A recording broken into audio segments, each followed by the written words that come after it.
So good morning students. Today we will start our chapter 16 of geography, that is abiotic resources and land, soil and water. abiotic resources का meaning होता है जो resources हमें non living thing से मिलते हैं. So our first topic is land, soil, water, most important natural resources because they provided the base on which other resources dwell. So land resources most basic resource है because we live on it. आपको रहने के लिए भूमि की need होती है, land की ज़रूरत होती है.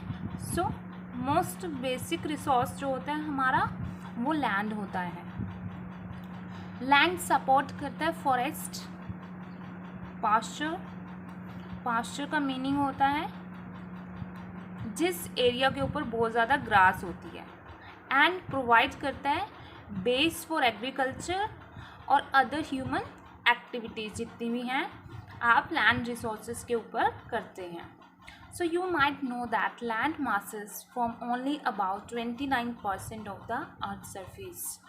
अर्थ सरफेस का ओनली 29% ही लैंड एरिया है. लैंड मासेस अर्थ के ऊपर 29% है.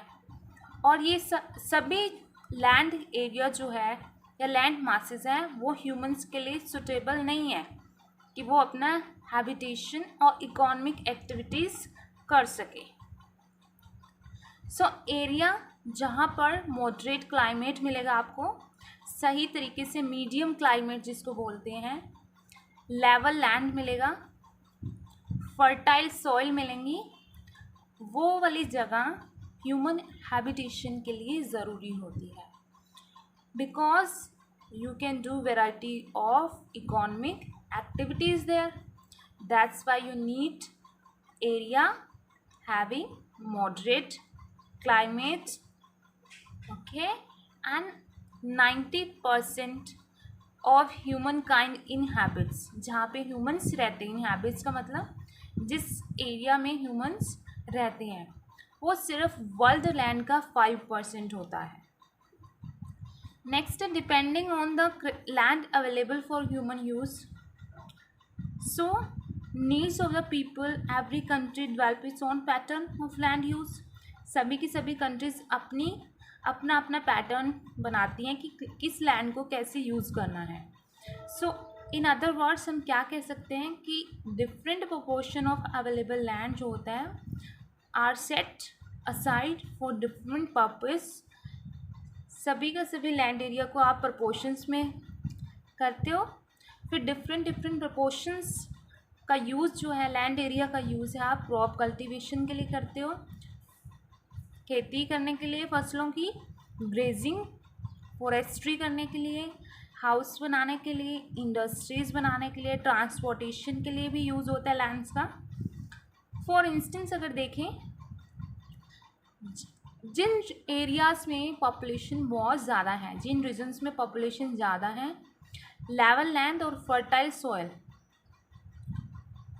Land is used for agriculture. और सॉइल कैसी है, फर्टाइल है, उपजाऊ है, वहाँ के लैंड यूज़ होते हैं एग्रीकल्चर के लिए.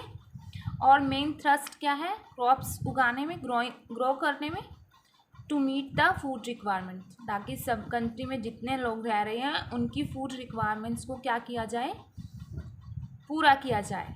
So the pattern of land use changes over time. Land use करने का पैटर्न टाइम के साथ चेंज करता रहता है.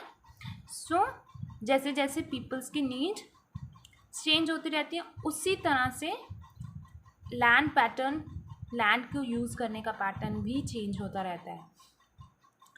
Human population is growing. हमें पता है कि पॉपुलेशन क्या है, ह्यूमंस की इंक्रीज़ कर रही है.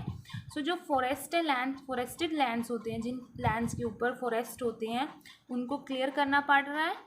सो रूम बनाने के लिए, जगह बनाने के लिए, ताकि वहाँ पे क्रॉप्स लग सकें, हाउसेस बन सकें, फैक्ट्रीज लग सकें, रोड्स बन सकें.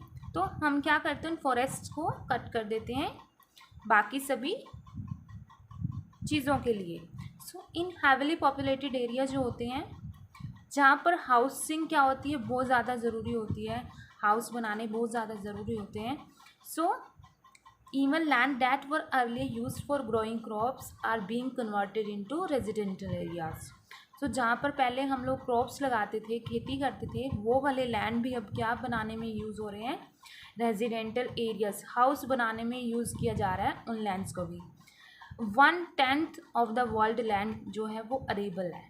अरेबल का मीनिंग होता है कृषि योग्य भूमि, जहाँ पर आप खेती कर सकते हैं.